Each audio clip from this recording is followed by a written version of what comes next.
مكان كي ياسين محمد نانجاني هرمان راين الرئيس كونغا واني في دكمني كورونا دا أنكنا نور راي رسمله gammachu gurguddo da irreechi irreetenya akka aadaa oromootis akka waandaatu irreechi irreetenya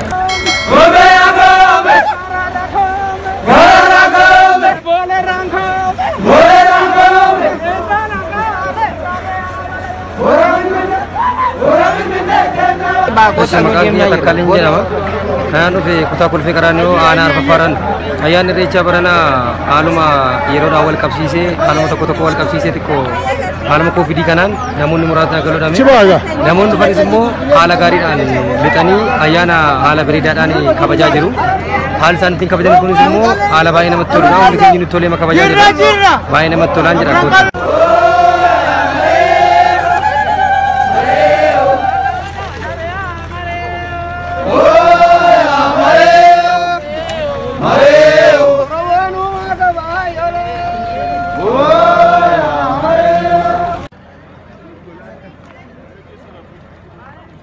Makanko Zainaba Muhammadin Jarama kan dhufe godina Arsii irreecha baranaa sababa dhibee koronaan ol qabatee akka duraa qeerroof qarreen hedduun baanii dhiichisanii kabajuu baatanis qaamni dhufe kun karaa fayyummaa isaanii eeggateen karaa adda fageenya isaanii eeggateen karaa nagaa isaanii eeggateen jaalalaa fi gammachuu ofii ibsachaa jiru.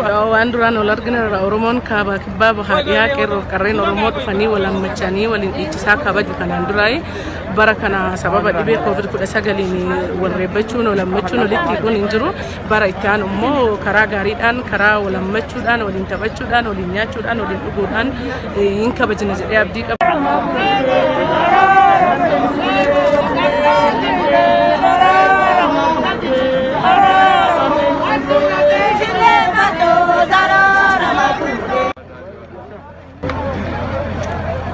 Potamuru garra don jedhama kalaga xaafoo kalaga daadhiin himattaa'u. Irreechi das nama jedha garuu maaliif barana ka baay'ee bashitaa kanaaf namni uummanni ka warri barbaachisaa ta'e hin argamne irreecha kanarratti bara dhufutti bashitaan kun badee akkanumatti kabajnee dheetana yaadda. Waa'ee dhuma bashitaa kanaaf uummanni keenya nama tawassanan jedhameetu kaardiin sillaatamu namni fe'ii qaba ture dhufuu hin dandeenye garuu waa'ee dhuma bashitaa kanaaf malee rakkoon hin jiru.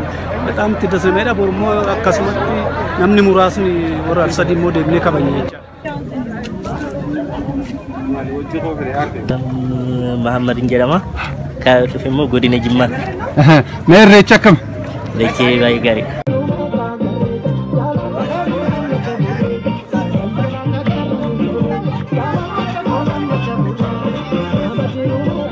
Hasan Mamma jedhama. As magaalaa Finfinnee naannoo Boolee Ululaa kanan jiraadha.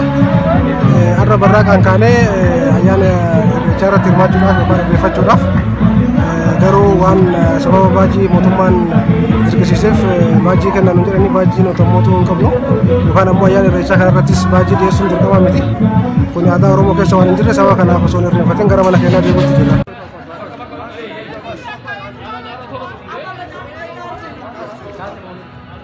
Maqaan koo Alsan Firoomsaa jedhama. Irreechi baay'ee beessa garuu xiqqashuus wanti akka barreen gaddaatti hoggaa laallu barana baay'een uummataallee baay'ee irra ta'eera. Otoo uummanni keenya akka barreen gaddaatti bahee haala adda ta'een kabajatee baay'ee namatti tola ture. Akka ilaaltu kanatti namoonni asitti argaman baay'ee xiqqashuudha malee haalli jiru baay'ee beessa. Sabni Oromoo immoo jaalalaan haammataadha. Saba kamiyyuu of keessatti naannoo kamiyyuu caala saba kamiyyuu haammatee kan jiru saba keenya kanumaaf akkuma irreechi haammataadha jedhame sabaaf sablammoota naannoo keenya keessatti argaman hunda hirmaachisuudhaan haala adda ta'een kabajamaa jira.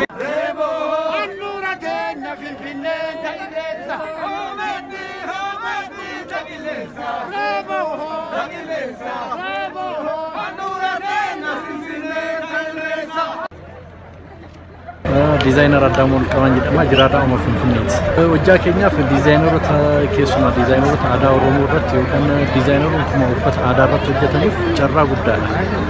Carraa guddaadha maaliif jennaan dizaayinerra kan baastu waan akkanaa irratti innaa namni si uffatee innaa si miidhagu atis yaaddee cinqamtee dizaayinera adda addaa baastee hojjetta. Kanaafuu carraa gaba irreechi kun jechuudha uffata aadaa irratti keessumaa saampiloota adda addaa dizaayineroota baasnee turre garuu akkuma jaartu koviidiin kunis ijaa jiruuf namnis baay'ee akka hin seenne jaa'uumeefu gabaan keenya baay'ee gadi bu'ee malee baay'ee gaarii ture akka nuti yaadne takka waggaa kanaa fi kanarratti ilaalan baay'ee garaagarummaa qaba.